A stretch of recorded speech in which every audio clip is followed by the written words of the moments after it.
Love to have a little aloha breeze coming through here, too. Yeah, we would. They're not 100 degrees in Hawaii today, I'll tell you that for sure. It was a hot day today, but some light at the end of maybe this hot tunnel. Hiram Reservoir, blue skies, sunshine, and sweltering August heat. But a nice day is the reservoir. Yeah, probably a little less crowded as kids start heading back to school here in the next week or two. How about elsewhere? Well, the Ensign Peak camera showing a few little clouds that have bubbled up over the Salt Lake Valley this afternoon, but that offered very little in the way of shade. It was just a few little clouds, but we will see an increase in that cloud cover as we head through the next couple of days. This is our average 100-degree days. We average 100 in June, 5 in July, 2 in August. This year, well, we had 1 in June, we've had 3 in July, and today is day 3 in August. We're up to 7.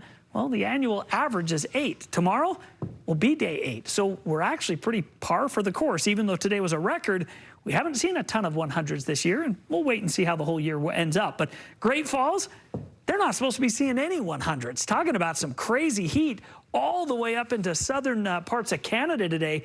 That extra warm air went. Denver stopped at 90, 92 in Kansas City, with Boston and Washington, D.C. in the 70s, Miami in the 90s, Dallas 103, Phoenix 108, and a pair of 70s over in Los Angeles and San Francisco today.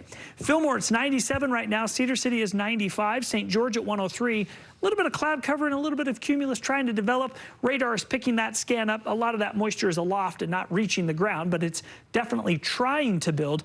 And that pattern we're going to see increase over the next couple of days as the big ridge of high pressure that's kind of holding over the Four Corners starts to move a little bit, and we tap into a little bit more monsoonal moisture that will be lifted northward and become the story for the end of the week and the weekend.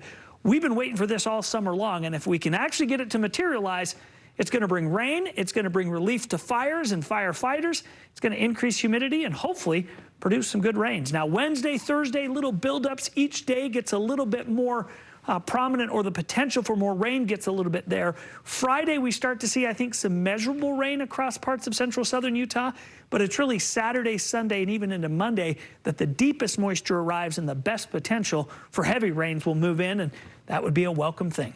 97 in Nephi tomorrow, 96 in Price. Green River back above 100 degrees. We'll do that in Hanksville, Moab, and St. George as well. 106 in St. George.